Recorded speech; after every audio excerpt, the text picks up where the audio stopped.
안녕하세요. 대박 열린 곳이 학원에서 화학을 담당하는 배수진입니다. 오늘은 지난 6월 18일 날 환경직 공개시험이 있었죠. 그 시험에 대한 해설 강의를 시작을 하도록 하겠습니다. 문제가 나름 평이하게 출제가 됐었어요. 그래서 커트라인은 좀 올라가지 않았을까 이렇게 이제 예상을 한번 해볼 수가 있고요. 그 다음에 좀 특징적인 게 뭐냐면 아무래도 환경직이다 보니까 환경과 관련된 문제가 한 두어 문제 정도가 출제가 됐다. 이렇게 이제 볼 수가 있거든요. 그래서 그 점은 여러분들이 많이 대비를 하셨을 거예요. 근데 다행히도 이제 그 문제가 단순 암기형의 문제였습니다. 그래서 문제를 갖다가 맞추는 데는 큰 어려움이 없지 않았을까라고 생각을 한번 해봅니다. 응용 문제 비율은 그렇게 높지가 않았어요. 한 두 문제 정도? 그래서 거기서 이제 조금 이제 학생들이 변별이 되지 않았을까 이렇게 생각이 들지만 전반적으로 보면 예년의 시험에 비해서 평이하게 출제가 됐다. 이렇게 한마디로 예상할 수가 있겠습니다. 네, 그러면 한 문제씩 한번 해설을 해보도록 하겠습니다. 1번 문제입니다. 극성 분자에 해당하는 것, 그죠? 해당하는 것을 한번 찾아보라고 얘기를 했는데, 여러분들 CO2 같은 경우는 어때요? CO2 같은 경우는 이렇게 돼서 대칭 구조, 무극성이죠. 그 다음, BF3 같은 경우도 마찬가지죠. BF3 삼각형 구조면서 대칭 구조, 무극성 분자가 되겠습니다. PCl5 역시 이거 연습 많이 해봤었죠. 정말 이거는 정말 여러 번 반복했었는데 PCl5 됐죠? 이렇게 돼가지고 이것도 역시 대칭형 무극성 분자가 되겠습니다. CH3Cl은요, 요거는 비대칭 구조죠. 그래서 전자를 잘 당기는 염소 쪽으로 전자가 쏠려서 염소가 부분적으로 마이너스를 띄고요. 나머지는 전부 다 플러스를 띈다. 이렇게 해서 극성 분자라고 얘기할 수가 있는 겁니다. 비대칭 구조, 플러스 마이너스를 띄고 있는 극성이 되겠습니다. 정답은 4번이에요. 됐습니까? 뭐 그렇게 어렵진 않습니다. 네, 그 다음 문제 보도록 하겠습니다. 이것도 이상기체 상태 방정식하고 하는 문제였어요. 그러니까 이게 무슨 말이냐면 여러분들 이상기체란 말이 나와 있죠. 이상기체란 말이 나와 있으면 반드시 뭐를 쓴다? PV equal nRT를 갖다가 이용을 해서 문제를 푸는 거죠. 이렇게. 그래서 요거는요, 지금 현재 압력을 구하는 거죠. 압력 구하는 거니까 얘도 마찬가지. 압력은 이렇게 이제 쓰고 시작을 하는 거예요. 그래서 얘가 뭐가 됩니까? V분의 nRT가 되는 거예요. 이렇게. 지금 나의 압력을 구하는 거니까 나의 압력을 구하는 거니까 가에서 나로 갈 때 변화량을 한번 찾아보는 겁니다. 가에서 나로 갈 때 지금 현재 어떻게 돼 있냐면 지금요 몰수는 똑같아요. 지금 기체 상수 R은 똑같거든요. 항상 일정합니다. 상수니까. 그 다음 몰수는 N 똑같아요. 몰수 일정이에요. 그죠? 근데 가에서 나로 갈 때 온도가 2배가 됐죠. 온도가 2배가 됐습니다. 그 다음에 가에서 나로 갈 때 부피 역시 2배가 됐죠. 그럼 뭡니까? 상쇄가 되는 거지. 2 이렇게 상쇄가 돼서 변화가 없는 거죠. 그죠? 똑같은 일기압이라고 얘기할 수가 있는 겁니다. 아시겠나요? 예, 그래서 이것도 뭐 그렇게 어려운 문제는 아니었습니다. 그래서 정답은 2번이에요. 일기압입니다. 네, 3번입니다. 단순 암기형의 문제였죠. 3번. 근데 아무래도 환경직이다 보니까 이제 ppm, ppb에 관한 언급이 조금 있었고요. 몰 온도는 용액 1리터 속에 포함되어 있는 용질의 몰수 맞습니다. 그죠? 그 다음 몰랄 농도는요. 용매 1kg 속에 포함되어 있는 그러니까 용매 1kg에 몇 몰이 들어가는가 이게 몰랄 농도가 되겠습니다. 퍼센트 농도는요. 이게 틀렸죠. 용액의 질량분의 용질의 질량 곱하기 100입니다. 얘가 틀린 거예요. 용매 질량이 아닙니다. 그 다음 여러분들 ppm과 ppb인데 이거는 1000배가 차이가 나는 거예요. 그래서 얘가 지금 현재 뭐냐면 ppm은요. 요거는 10의 6승분의 1이다. g면 g. 그죠? 몰이면 몰. 이렇게 쓰면 되는 거고요. 얘는요. 10의 9승분의 1이다. 이렇게 하면 되는 겁니다. 그죠? 얘가 얼마입니까? 요 놈이 사실은 얘가 1ppb예요. 1ppb. 그죠? 그럼 1000ppb는 뭡니까? 여기다가 1000을 갖다 곱하면 얘가 얼마가 되겠나요? 1000ppb는 얼마가 되는 겁니까? 여기서 10의 6승분의 1이다. 이렇게 나올 수가 있는 거죠. 됐습니까? 그래서 요거는요, 1ppb, 요걸 이렇게 쓸까요? 1ppb니까 이렇게 쓰면 되는 거고, 1000ppb는요, 1000ppb는 얼마가 되겠습니까? 10의 9승분의 1에서 요거 곱하기 얼마? 1000이라고 얘기할 수가 있는 거죠. 따라서 이 값이 얼마다? 10의 6승분의 1이다. 이렇게 돼서 얼마입니까? 1000ppb는 1ppm과 같다라고 얘기하면 되는 거예요. 됐죠? 네, 그래서 요거 정답은요, 3번이 되겠습니다. 3번입니다. 네, 그 다음 4번 문제 한번 보도록 할게요. 이것도 뭐 여러 번 반복했는 거죠. 봅시다. 메테인은요, 이거는 뭐 그림 안 그리겠습니다. 하도 많이 했으니까. 극성이 아니라 무극성입니다. 틀렸어요. 이온결합 물질은 상온에서 항상 액체 상태입니까? 여러분들 소금이 액체인가요? 아니잖아. 이건 틀렸죠. 얘도 틀렸습니다. 3번입니다. 이온결합 물질은 언제 전기가 통합니까? 고체일 때는 전기가 안 통해요. 언제 통합니까? 액체나 수용액에서 전기가 통합니다. 그래서 전기가 흐른다라고 얘기를 해야지. 얘도 틀린 거죠. 그 다음 비극성 분자, 즉 무극성 분자에서 그죠? 분산력이 작용한다. 여러분들 분산력은 모든 분자가 다 가지고 있는 힘이에요. 극성 분자는 쌍극자가 인력, 분산력 두 개를 다 가지고 있고요. 무극성 분자는 분산력 한 개밖에 없습니다. 그래서 분산력은 모든 분자가 다 가지고 있는 힘이다. 이렇게 표현할 수가 있겠습니다. 정답은 4번입니다. 네. 뭐 어렵진 않죠? 지금까지 어렵진 않습니다. 5번입니다. 양론 문제죠? 이것도 뭐 그렇게 어렵진 않은 문제인데 이것도 여러분들 이거 많이 써본 화학식이잖아요. 그래서 뭐가 됩니까? 수소와 산소가 만나서 물이 만들어지고 있죠. 그죠? 그러면 얘가 지금 현재 얼마입니까? 두 개를 반응을 시키는 거니까 반응 전에 얼마를 넣어주면 걔가 반응을 해서 그죠? 나중에 반응 후에 얼마가 생성이 된다. 이렇게 얘기할 수 있는 거예요. 근데 여러분들 지금요 1몰에 산소와 반응하는 그죠? 수소의 질량을 한번 구해보라고 그랬습니다. 반응한다는 거니까 반응 전이 아니라 1몰의 산소와 반응한다. 이렇게 되겠죠. 반응한 요 몰수비, 반응한 요 공간에다가 적어 놓는 겁니다. 그러면 1몰의 산소와 반응하려면 수소는 2몰이 있으면 되는 거죠. 그죠? 그래서 1몰의 산소와 반응하는 수소의 몰수는 2몰이 되겠습니다. 근데 여기는 질량을 묻고 있네요. 1몰의 질량, H2 1몰의 질량이 얼마입니까? 2g이야. 그러면 2몰의 질량은 4g이 나오게 되는 거죠. 됐나요? 예, 그래서 이거 정답 2번입니다. 네, 그 다음 6번. 산화수가 나머지와 다른 것을 한번 찾아봐라. 이런 문제예요. 요거 여기다 바로 쓰면 조금 비좁을까요? 한번 해봅시다. 여러분들 산화수 한번 정리 한번 해볼까요? 호돈수 물질의 산화수는 0이죠. 그 다음 이온의 산화수는 자신의 전하고 똑같은 거고요. 1조금 플러스 1, 2조금 플러스 2, 13조금 플러스 3, 17조금 마이너스 1이 나오는 겁니다. 됐나요? 그 다음 화합물에서 산화수의 총합은 0이 되는 거고요. 그 다음 수소의 산화수는 플러스 1이죠. 단 금속 수소화물에서 수소의 산화수는 마이너스 1이 나오는 거고요.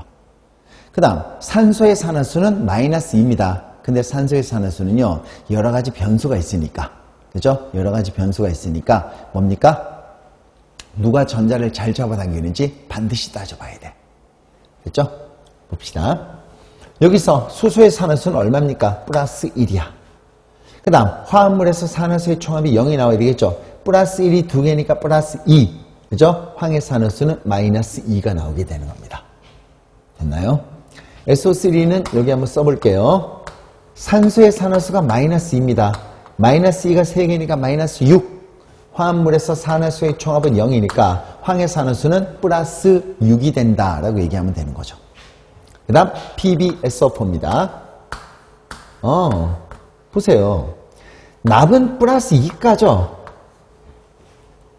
산소는 얼마입니까? 마이너스 2잖아. 마이너스 2가 4개니까 마이너스 8. 마이너스 8 플러스 2니까 마이너스 6이 되겠죠. 그래서 화합물에서 산화수의 총합이 0이 되려면, 그죠? 얼마입니까? 여기다 할까요? 황의 산화수는 얼마가 된다? 플러스 6이 나오면 되는 거야. 얘도 플러스 6이 나오는 겁니다. 한번 적어볼까요? 얘는 플러스 6, 얘도 플러스 6이 나오는 거야. 됐죠? 그 다음 H2SO4 역시 마찬가지입니다. H2SO4 산소의 산화수는 마이너스 2가 나와요. 수소의 산화수는 플러스 1입니다. 그러면 어떻게 나오나요? 마이너스 2가 4개니까 마이너스 8. 마이너스 8 플러스 2니까 얼마일까요? 마이너스 6이 되겠죠.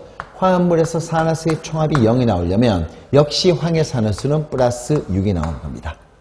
모두 플러스 6이야. 근데 H2S만 플러스 2가 되는 거죠.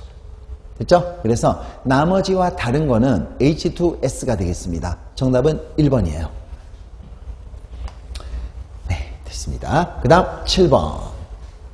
7번도 뭐 아주 평이한 문제인데, 이게 뭐 말도 안 되는 보기죠? 여러분들 양성자가 음의 전화를 띱니까?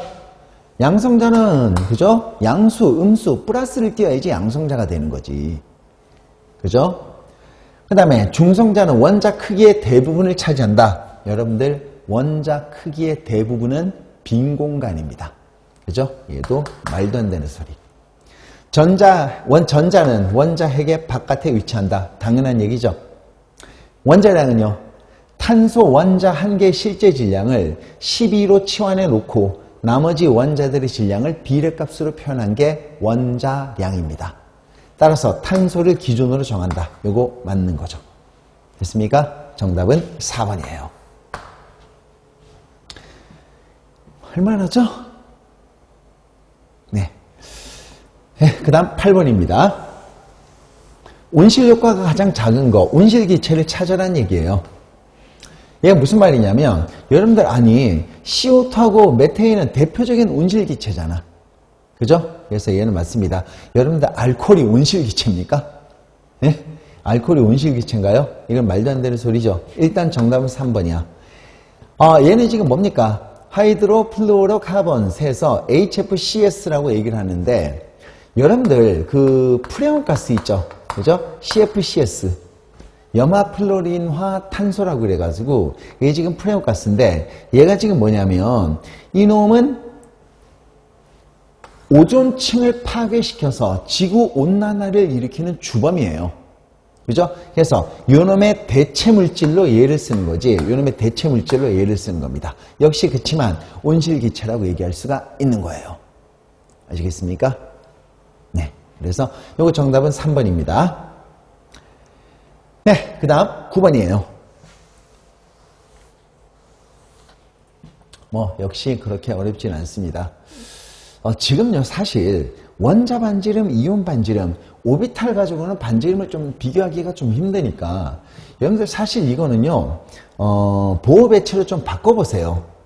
이게 지금 전자가 3개죠. 1s2, 2s1이면 그럼 리튬이잖아.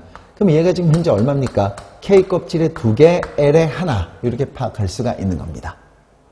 그 다음 얘는 베릴륨이죠. 베릴륨은 뭐가 되는 겁니까? 4번이 되는 거야. 그래서 얘는요 K 껍질에 2개, L 껍질에 2개 이렇게 해가지고 전자가 총 4개가 되는 거예요.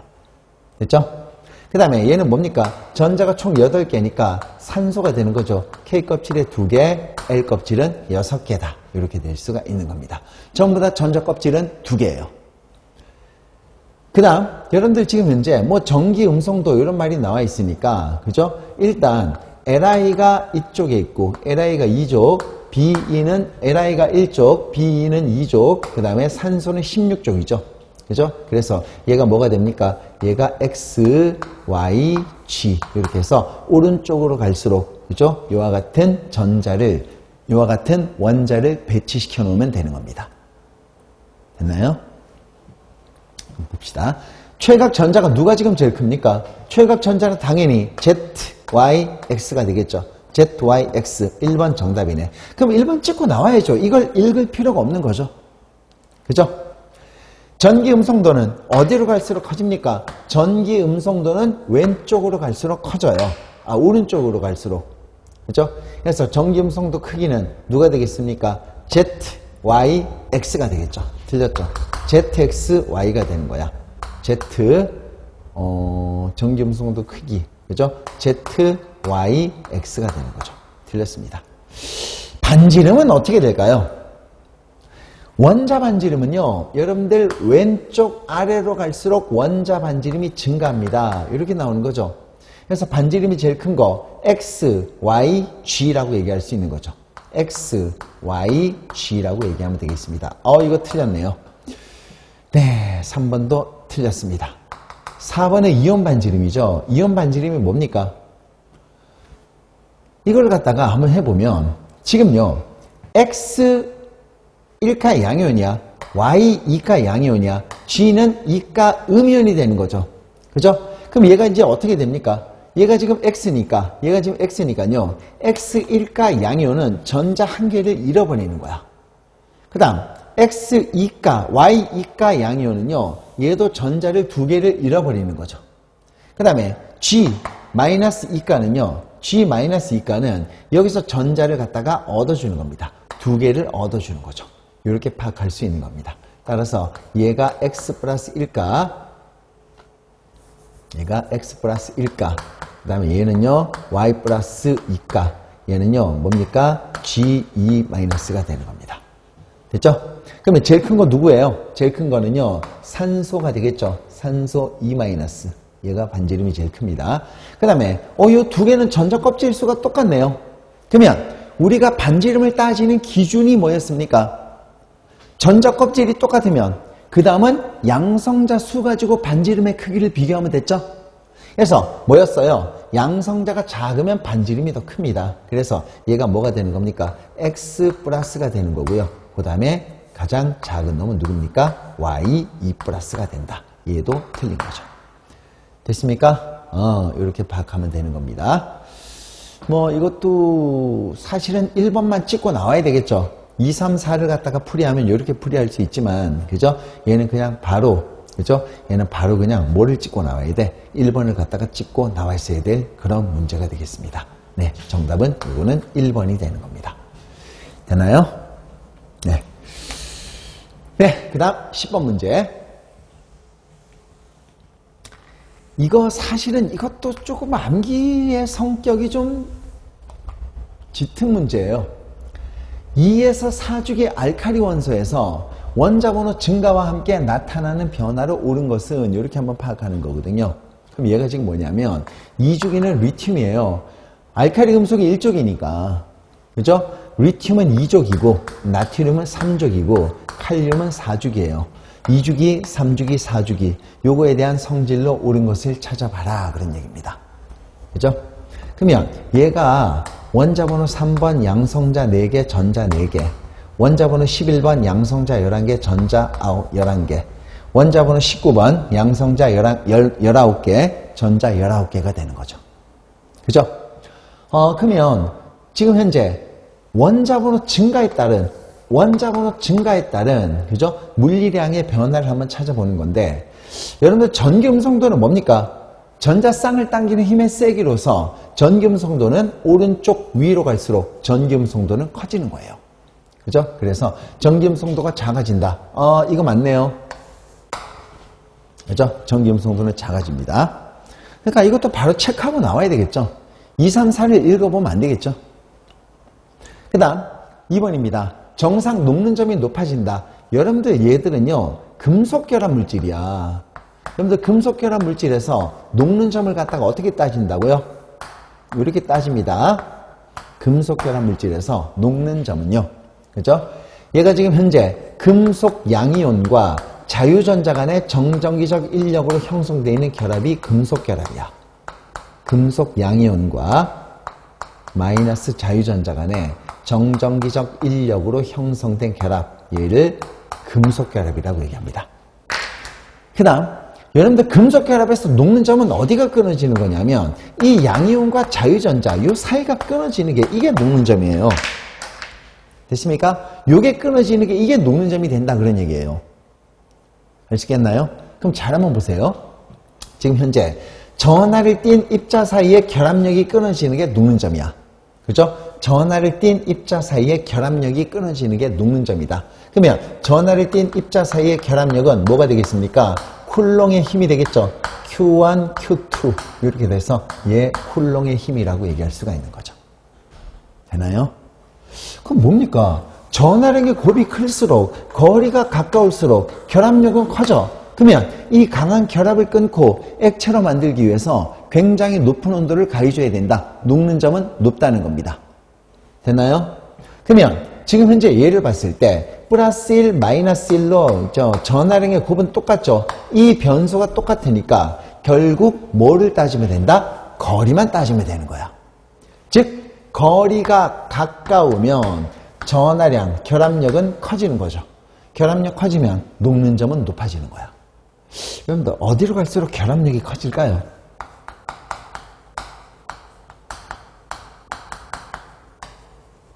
MP 이렇게 했을 때 당연히 여러분들 합니다. 2주기죠. 4주기 핵과 전자까지의 거리야. 그렇죠? 거리는 어디로 갈수록 위로 갈수록 거리는 가까워지는 거죠. 거리가 가까워지면 결합력은 커지는 거다. 결합력 커지면 녹는 점은 높아지는 거죠. 그래서 결국 뭡니까? 원자 번호가 증가할수록 뭡니까? 녹는 점은 낮아져야 되겠지. 됐습니까? 이렇게. 그 다음 여러분들 예를 한번 보면 리튬, 나트륨, 칼륨 이와 같이 나와 있는데 잘 보세요. 지금 얘가 1로 갈수록 어떻게 되냐면 밀도는 뭐예요? 밀도는 부피분의 질량이 되겠죠? 이게 밀도거든요. 부피분의 질량.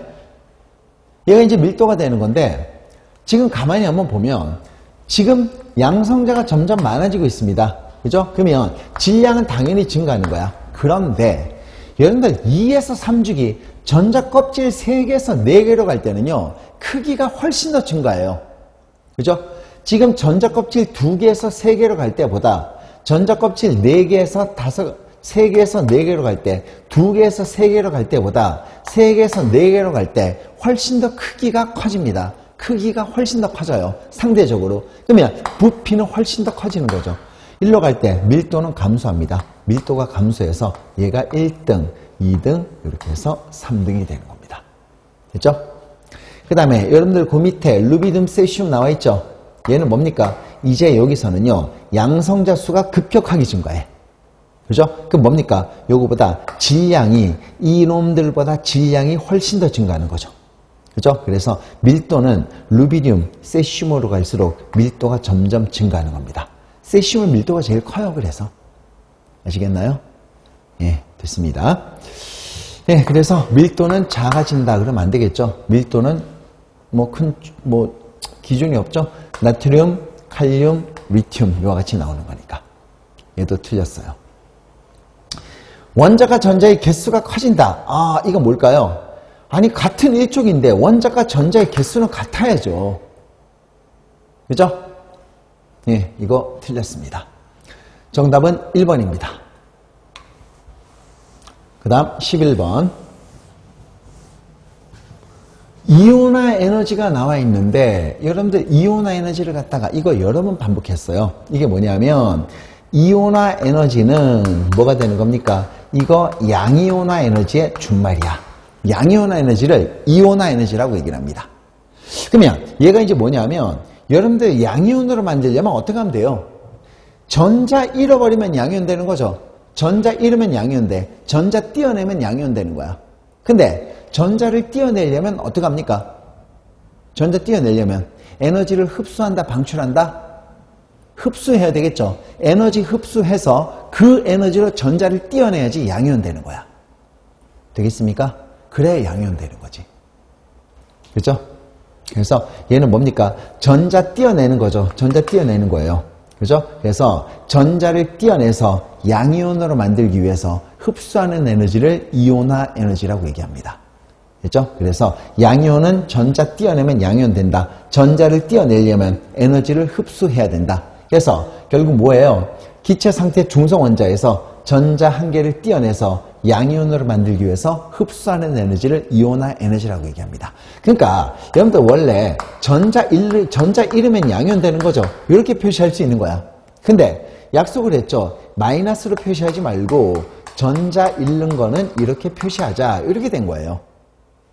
그래서 이온화 에너지의 정의가 뭐냐면 이게 되는 거죠. 결국 뭡니까? 기체 상태 중성 원자에서 그죠?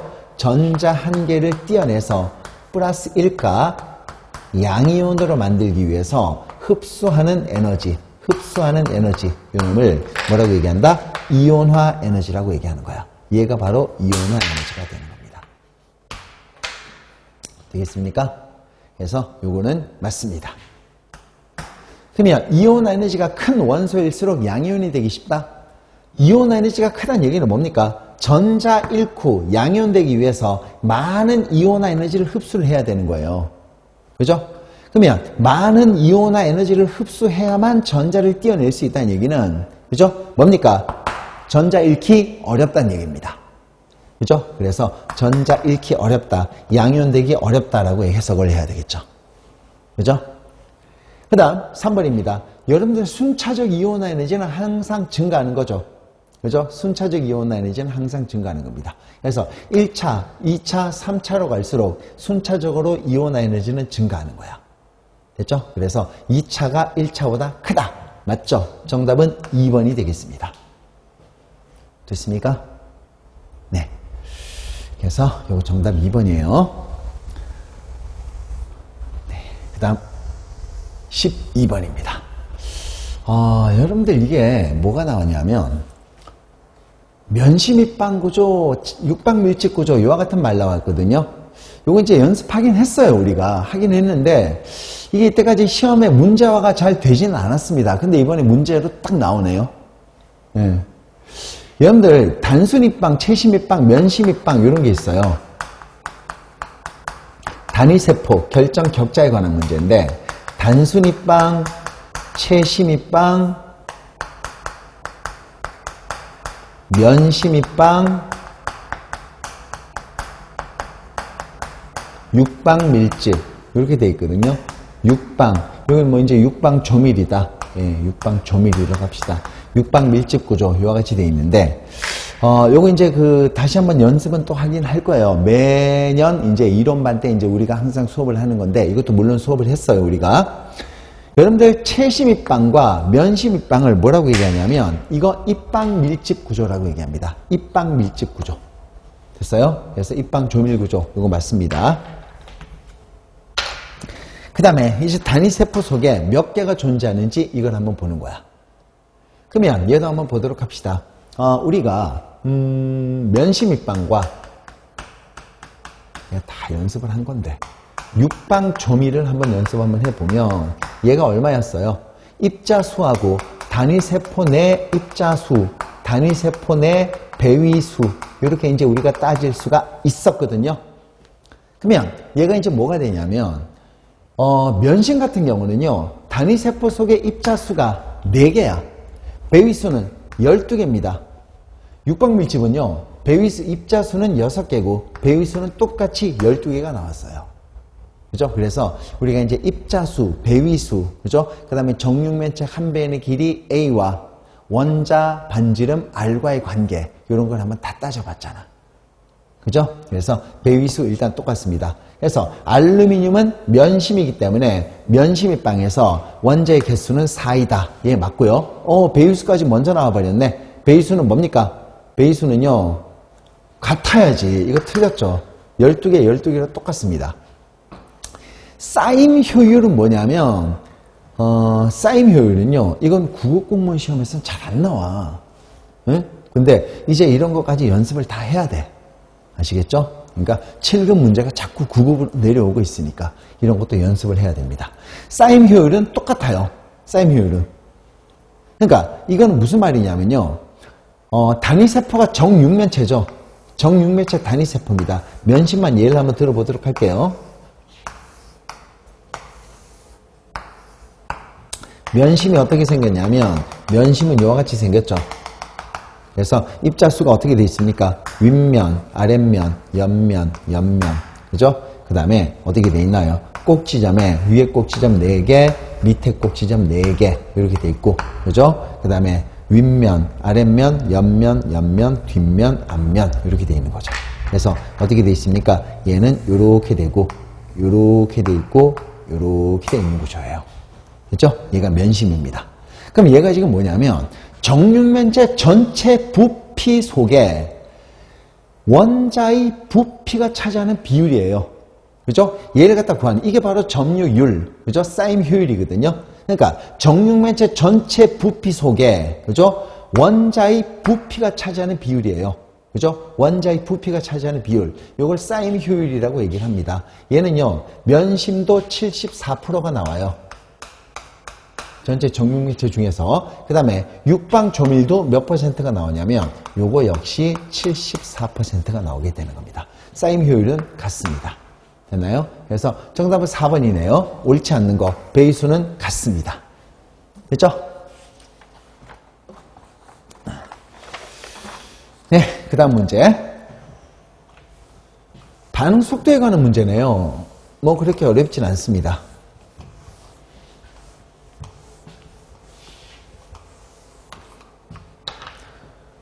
1차 반응의 속도는 반응물의 농도에 비례한다. 그죠? 1차 반응 속도식이 뭐예요? K 이렇게 해놓고 A다. 이게 1차 반응이죠. 여기 1이 되어 있는 게 1차 반응이잖아. 그래서 1차 반응 속도는 반응물 농도에 의존한다. 예, 맞습니다. 그 다음 다단계 반응. 여러 단계로 진행되는 반응에서 반응 속도가 가장 느린 단계가 전체 속도를 결정하는 단계이다. 가장 빠른 단계가 아니라, 그죠? 뭡니까? 가장 느린 단계가 전체 속도를 결정하는 단계라고 봐야 되겠죠. 얘 틀린 거죠. 정촉매를 사용하면 정촉매는 활성화 에너지를 낮춰주는 거죠. 그죠? 활성화 에너지를 낮춰주는 게 정촉매예요. 이렇게 되는 겁니다. 그죠? 그러면 전이 상태가 바로 이 상태가 전이 상태잖아. 그죠? 뭡니까? 활성화 에너지를 낮춰주는 게 정촉매인데 활성화 에너지를 낮춰주면 전이 상태의 에너지 값은 그만큼 낮아지는 거죠. 맞습니다. 그 다음 4번입니다. 활성화 에너지 봐. 활성화 에너지가 0이에요. 그죠? 그러면 반응 속도 상수는 온도가 높을수록 크다. 여러분들 한번 보세요. K, V는 K 이렇게 나와 있다고 합시다. 1차 반응입니다. 근데 여러분들 이 K 값이 뭐에 의해서 바뀌어요? 온도에 의해서 바뀌잖아. 그죠? 온도가 올라가면 속도가 빨라지는 거죠. 그죠? 그럼 뭡니까? K 값 커져야지. 되나요? 그래서 뭐가 되는 겁니까? 온도가 올라가면 K 값이 커져요. K 값이 커지면 속도는 빨라집니다. 되나요? 그래서 속도 상수는 높을수록 활성화 에너지는 반응 속도 상수는 온도가 높을수록 크다. 요거 맞습니다. 그래서 요거 정답 2번입니다. 되나요? 예. 예, 정답은 2번. 그 다음 문제. 수소이온 농도 구하는 겁니다. 그러니까 OH-이온의 농도를 이용해서 수소이온 농도 한번 구해보는 거거든요. 그럼 이거 우리 뭐를 찾아야 돼? 지금 OH-의 농도는 구할 수 있어요. 근데 수소이온 농도를 구해야 돼. 여러분들 이거를 떠올려 줘야죠. 그죠? 수소이온 농도. 그죠? 수소이온 농도 곱하기 OH-의 농도는 얼마입니까? 10의 -14승이다. 대번 떠올려 줘야 되겠죠. 됐습니까? 예. 그래서 이거는 이렇게 알고 있으면 돼요. 그럼 일단 우리가 OH-의 농도를 구할 수 있으니까 OH-의 농도를 한번 구해보도록 합시다. 여기다 해볼까요? 어떻게 됩니까? OH-이온의 농도가 지금요 BaOH2 0.1몰이야. 그죠? 그러면 여기서 OH-는 몇 몰입니까? 2배니까 0.2몰이라고 얘기할 수 있는 거죠. 됐습니까? 그럼 얘가 지금 현재 얼마에 들어가 있어요? 10리터에 0.2몰이 지금 들어가 있는 거죠. 그죠? 그러면 몰 농도는 뭐예요? 용액 1리터 속에 포함되어 있는 용질의 몰수가 되겠죠? 그러면 얘가 얼마입니까? 1리터 속에는 얼마가 들어가 있나요? 0.02몰이 들어가 있는 거예요. 따라서 몰 농도는 얼마입니까? 2 곱하기 10의 마이너스 2승 몰 농도다. 이렇게 나오면 되는 거죠. 이게 나왔으면 수소이온 농도 금방 구할 수 있는 거죠. 그죠? 한번 넣어볼까요? 요거를 여기다 쓸게요. 얼마입니까? 수소이온 농도는 H3O 플러스 얼마일까요?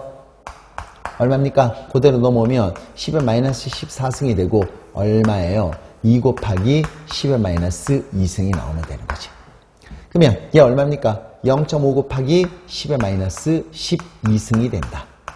됐죠? 따라서 정답은 5 곱하기 10의 마이너스 13승이라고 얘기하면 되는 거죠. 그대로 쭉 따라오기만 하면 되는 거죠? 그죠? 그래서 요거 정답은 2번이 되겠습니다. 됐죠? 봅시다. 네, 그 다음 15번. 보세요, 여러분들. 이게 그렇게, 지금까지 그 문제 풀이 중에서 아주 복잡한 문제, 정말 복잡한 문제는 없었어요. 그죠? 그래서 이 정도까지는 사실 여러분들 15번까지는 다 맞췄어야 되는 문제예요. 15번까지는. 그래서 좀 빨리빨리 풀 수 있도록. 오존에 관한 문제가 나왔습니다. 역시 아까 환경직이다 보니까 온실기체, 그죠? 그 다음에 오존, 이와 같은 것들을 지금 물어보고 있네요. 봅시다. 오존은요, 어떻게 그립니까? 뭐 공명구조다, 이와 같은 말이 나왔으니까 오존은 이와 같이 생겼어요. 이렇게 해가지고 비공유 전화쌍 한 쌍입니다. 두 쌍 아니에요. 이렇게 돼 있고 또 뭡니까? 오존은 어떻게 나타낼 수 있다? 이중결합이 꼭 여기 있는 건 아니죠. 이렇게 돼가지고, 그죠? 오존은 이렇게 나타낼 수도 있는 겁니다. 이렇게 해도 되고 이렇게 해도 되는 거죠. 공명구조 맞습니다. 그 다음 오존의 구조는 기하구조. 뭡니까? 비공유 전해쌍이 공유 전해쌍을 밀어 제끼고 있으니까 구분형 구조. 얘도 맞죠. 어떻게 말하면 이것도 단순 암기형의 문제예요. 색깔과 냄새가 없다? 이거는 당연히 암기가 돼야 되는 거지. 여러분들 오존은요, 약간 푸른색 계통을 띠고 있어요. 그 다음 냄새는 뭐냐면 그 바닷가에 가면 그 해초류 있죠. 해초류 냄새가 좀 나요. 그죠? 그래서 얘가 틀린 거야. 예. 그 다음 산소보다 산화력이 더 크다. 산소는 O2고 오존은 O3입니다. 산소가 더 많죠. 산화력이라는 거는 남을 산화를 시키는 거야. 그래서 보통 이제 뭐 살균할 때 염소 소독도 하지만 오존 소독도 하죠. 그죠? 그래서 오존을 갖다가 이제 그 살균제를 쓰면 이 오존이 그 세균을 산화시키는 거야. 산화시킴으로써 죽이는 거죠. 그죠? 그래서 이놈은요, 뭡니까? 산소가 많다. 산화력이 더 강하다. 예, 맞습니다. 됐죠? 정답은 3번이에요. 됐습니다. 16번 한번 볼까요? 16번이 이제 조금 이제 변별력을 갖추는 그런 문제, 응용 문제라고 볼 수가 있는 거예요. 이중결합의 개수, 그죠? 그 다음에 카이랄 중심인 탄소 원자, 그죠? 근데 가만 보니까 탄소가 없네? 표시를 해야죠. 여러분들 제가 항상 얘기했던 게 꼭지점은 다 탄소가 들어가잖아. 꼭지점은요. 꼭지점은 다 탄소가 들어갑니다. 그 다음에 또 탄소는 결합을 4개까지 해요.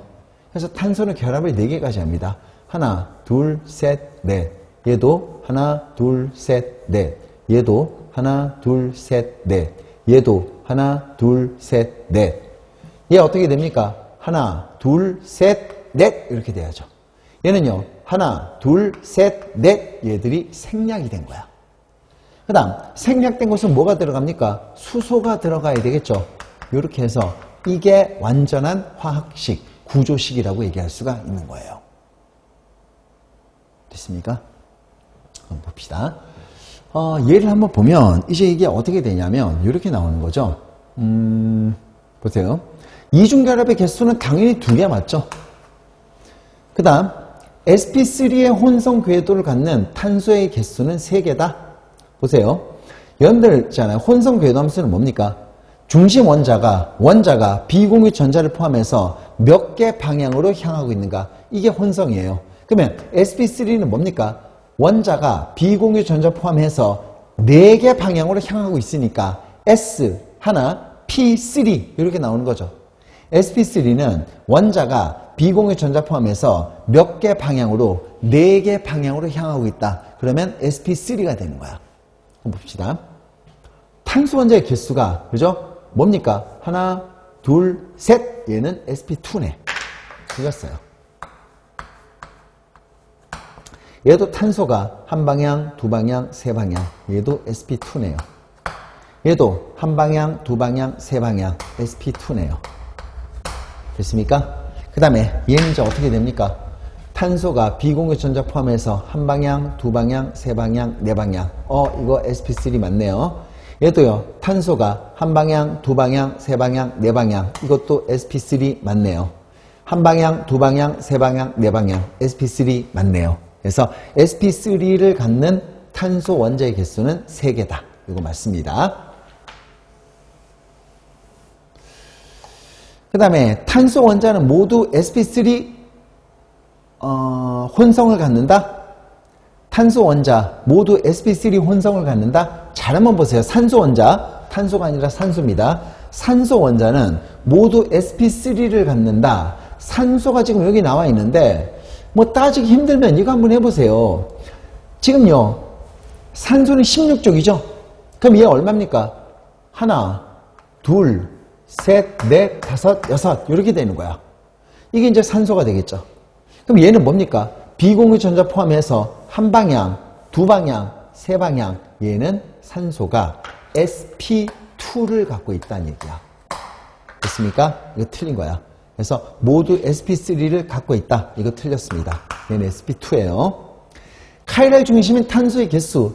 여러분들 카이랄 중심 뭡니까? 광학 이성질체, 거울상 이성질체, 카이럴 센터, 그죠? 비대칭 탄소, 이와 같은 말 쓰는 거죠.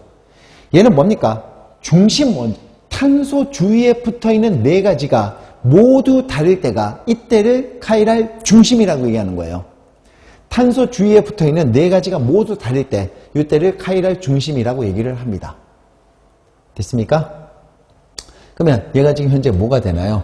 탄소 주위에 붙어 있는 4가지야. 얘는요, 탄소 주위에 하나, 둘, 3개 붙어 있으니까 얘는 자격이 안 돼. 얘도요, 하나, 둘, 3개 붙어 있으니까 자격이 안 됩니다. 얘도요, 하나, 둘, 3개 붙어 있으니까 이거 역시 자격이 안 돼요.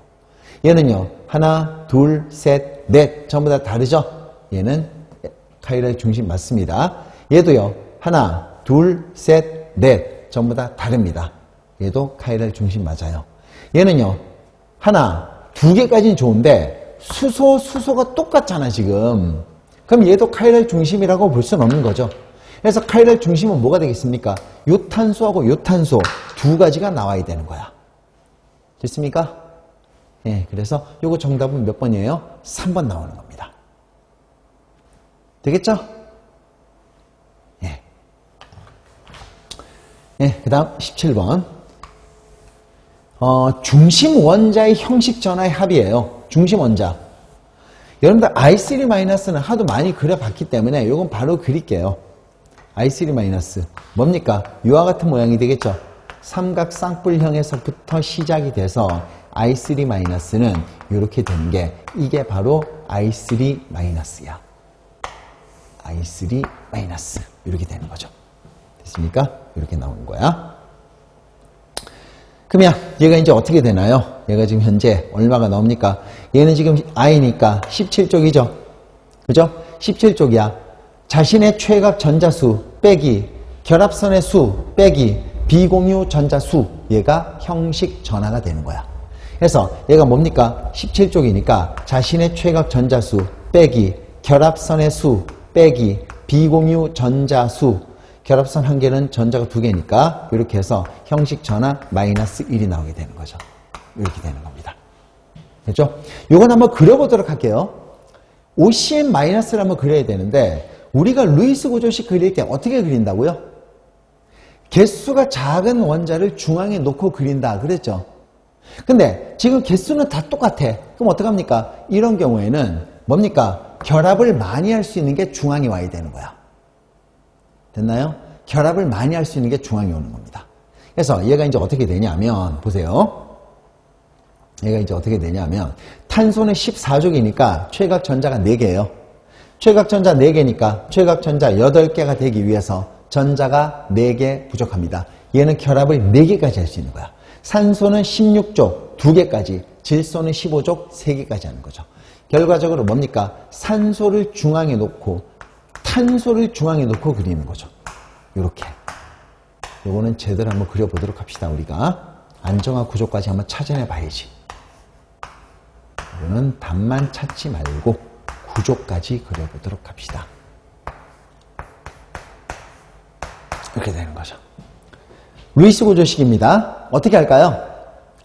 일단 자신의 최외곽 전자수를 구합니다. 16족 6, 4, 5니까 얼마예요? 15조. 전자 한 개 얻었으니까 16이 되는 겁니다. 그 다음 간단한 단일결합 구조를 이와 같이 그리면 되는 거죠. 이렇게. 그 다음 최외곽 전자수에서 간단한 단일결합 구조를 그리는데 필요한 전자수를 빼주는 거예요. 결합선 한 개가 전자가 2개니까 어떻게 뺍니까? 요거 4를 빼주면 얘가 얼마일까요? 12가 된다. 그런 얘기입니다. 되나요?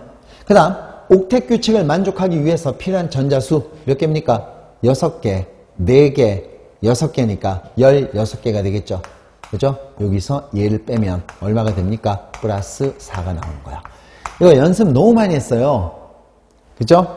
그래서 이렇게 나오는 건데, 그럼 보세요. 얘 이제 어떻게 되냐면, 이게 플러스 값이 나왔다는 얘기는 결합 부위에, 요 결합 부위에 전자를 제공해 주는 거야. 요 결합 부위에. 그래서 하나, 둘, 셋, 넷. 하나, 둘, 셋, 넷. 하나, 둘, 셋, 넷. 이 세 가지 중에 가장 안정한 구조가 나오게 되는 거죠. 그 다음 12개 전자를 찍어야 되는데 4개를 썼으니까 이제 우리는 8개 전자를 옥텟에 맞게 찍어주기만 하면 되는 거예요. 하나, 둘, 셋, 넷, 다섯, 여섯, 일곱, 여덟. 얘는요. 하나, 둘, 셋, 넷, 다섯, 여섯, 일곱, 여덟. 얘는요. 하나, 둘, 셋, 넷, 다섯, 여섯, 일곱, 여덟. 이렇게 따지면 되는 거지. 형식전 한번 따져볼게요. 탄소 답은 나왔어 이미. 14족이죠. 자신의 최각 전자수 빼기, 결합선의 수 빼기, 비공유 전자 없습니다. 탄소의 형식 전화 0이야. 그죠? 그래서 얘는 탄소는 0입니다. 얘는요. 아이오딘이 마이너스 1이야. 일단 정답은 마이너스 1이 나왔어요.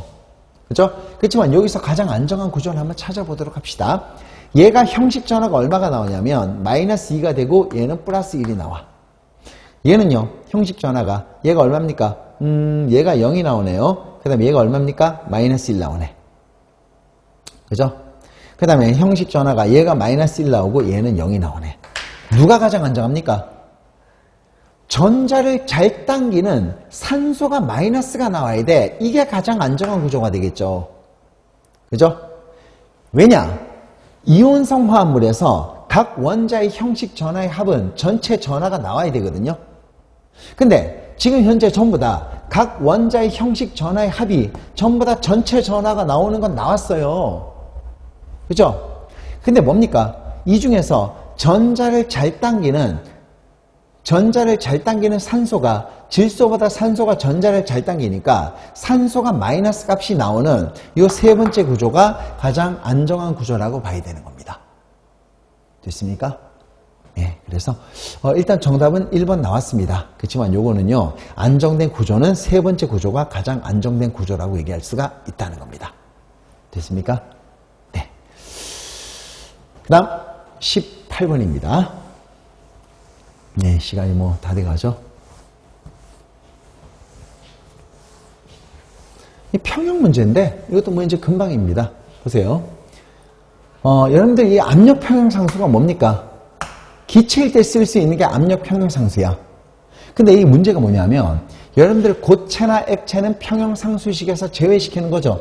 그러면 여기서 압력 평형상수는 반드시 기체일 때만 쓸 수 있는 거고요. 얘들은 고체니까 쓸 수가 없는 거야. 그래서 압력 평형상수는 반응물 부분 압력분의 생성물의 부분 압력인데 원래 압력 평형상수가 원래 반응물 부분압력분의 생성물의 부분압력인데 여기는 지금 기체가 CO2밖에 없으니까 압력 평형상수는 이렇게 나타낼 수가 있는 거죠. 얘가 얼마예요? 0.1이니까 뭡니까? 부분압력 역시 0.1이 나온다. 요거 맞고요. 그 다음 두 번째입니다. 여러분들 고체를 첨가시켜봤자 평형 이동하고는 아무런 상관이 없습니다. 그 다음 CO2를 제거시키면 청개구리 원리 알고 있죠? CO2가 제거되면 다시 CO2가 생성되는 정반응 우세가 진행이 돼요. 근데 정반응 우세가 진행이 되면 CO2도 생기지만 CaO, 산화칼슘도 역시 많아지는 거죠. 됐습니까? 정답은 2번이 나오는 거예요. 할 수 있겠죠? 어려운 거 아닙니다. 네, 그 다음 19번. 네. 결합에너지가 나와 있네요. 결합에너지. 그죠? 그러면 결합에너지를 이용해서 뭘 구해라? 반응 엔탈피를 구하는 거야. 여러분들 결합에너지를 이용해서 반응 엔탈피 구하는 공식이 뭡니까? 네? 반응물의 결합 해리 엔탈피 총합에서 생성물의 결합 해리 엔탈피의 총합을 빼면 그게 반응 엔탈피가 나오는 거지. 됐어요? 그러면 한번 구해보도록 할게요. 얘가 지금 현재 보면 얘가 지금 반응물이고 얘가 생성물이니까 그죠? 메테인 요 놈의 반응물의 결합 해리 엔탈피 총합에서 생성물의 결합 해리 엔탈피 총합을 빼면 되는 거야. 근데 메테인의 결합 해리 엔탈피만 나오면 좋겠는데 얘들은 지금 각각 구조식으로 나와 있잖아요. 그러면 얘들을 전부 다 구조식으로 바꿔줘야 되는 거죠. 그죠? 그러면 구조식으로 바꿔봅시다. 메테인이 어떻게 되냐면 이렇게 나오는 거예요. 얘가 메테인 더하기 산소는요 이중결합의 산소가 되는 겁니다. 얘가 화살표가 되는 거고요. 그 다음에 얘는요 CO2가 되는 거야. 더하기 H2O는 얘가 H2O가 되는 거죠. 이런 식으로 이렇게 나오게 되는 거야. 됐습니까? 이렇게 해놓고 해야죠. 뭐가 되는 거죠? 반응물의 결합 해리 엔탈피의 총합에서 생성물의 결합 해리 엔탈피의 총합을 빼면 얘가 뭐가 되는 거예요? 반응 엔탈피가 나오는 겁니다. 그럼 얘가 지금 100이니까 얼마예요? 100이 4개니까 400이 되겠죠? 얘는 뭡니까? 5가 120이니까 240이 나오는 거죠. 얘가 반응물의 결합 해리 엔탈피의 총합. 여기서 생성물의 결합 해리 엔탈피의 총합을 빼주면 되는 겁니다. 얘가 지금 현재 CO5가 얼마예요? 390이잖아. 그러면 그 두 개니까 얘는 190이니까 그 두 개니까 380이 되는 거고 얘는 얼마입니까? OH가 110이죠. 110이 두 개야. 근데 그놈이 또 두 개니까 440이 되는 겁니다. 이렇게 계산하면 되는 거죠. 됐죠? 그럼 얘는 640, 얘는 820. 얼마예요? 마이너스 180이다. 이렇게 얘기를 하면 되는 겁니다. 됐죠? 그래서 요거 정답은 1번이 되겠습니다. 됐죠? 정답 1번이에요. 네, 됐습니다. 네, 마지막입니다. 이 문제가 이제 조금 이제 변별력을 가르는 문제가 됐을 겁니다. 그러니까 아까 그 구조식 문제 있었죠? 구조식 문제. 그죠? 16번인가요? 그 구조식 문제하고 요거 20번 문제가 조금 변별력을 가르는 그런 문제가 됐을 거예요. 볼게요. 얘가 이제 어떻게 되냐면 지금 아연의 농도가 지금 현재 0.1몰 농도야. 그 다음 구리의 농도는 0.01몰 농도예요. 그럼 얘가 이제 어떻게 되냐면 이와 같이 나오는 거예요. 잘 보세요. 지금 전해질의 농도에 따라서 기전력이 달라진다. 그 기전력을 구해보라. 그런 얘기예요. 기전력은 전해질의 농도에 따라서 변합니다. 전해질의 농도에 따라서 기전력을 구해봐라. 그런 얘기예요. 그러면 무슨 식? 네른스트 식에 나와야 되는 거죠. 네른스트 식. 이런 식으로 해놓고요. n분의 얼마예요? 가장 가까운 값을 찾으라고 그랬으니까 원래 n분의 0.0592거든요. 근데 0.06이라고 해놓고 로그 Q 얘를 갖다가 이용을 하는 거예요. 이것도 이제까지 시험에 잘 안 나왔어요. 이 국어에서 안 나오는 그 식이거든요. 이게 원래 7급 문제야 이것도요. 근데 구급 시험이 이제 자꾸 나오잖아. 원래 비공개 시험에서도 한번 나왔어요. 지금 또 나왔잖아, 지금. 이제 요것도 이제 연습을 많이 해야 됩니다. 보세요. 그러면 얘는 지금 이동하는 전자의 몰수가 되는 거고요.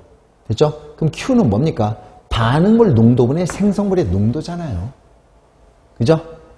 반응물 농도분의 생성물의 농도가 되는 건데 일단 고체는 그 식에서 제외시키는 거고요. 그 다음 왼쪽에 있는 거 아연이 반응물, 구리가 생성물 이렇게 되면 큰일 나는 거야. 여러분들 Q값은요. 반응물 농도분의 생성물 농도는 이와 같이 화살표가 들어간 화학 반응식의 형태로 바꿔놓고 반응물 농도분의 생성물 농도 이렇게 따져야 되는 거예요. 됐습니까? 그래서 반드시 뭡니까? 화학식, 화살표의 형태로 바꿔놓고 그러니까 화학 반응식, 화살표가 들어가 있는 화학 반응식의 형태로 바꿔놓고 그 다음 뭡니까? 반응물 농도분의 생성물의 농도 이렇게 바꿔주는 거야.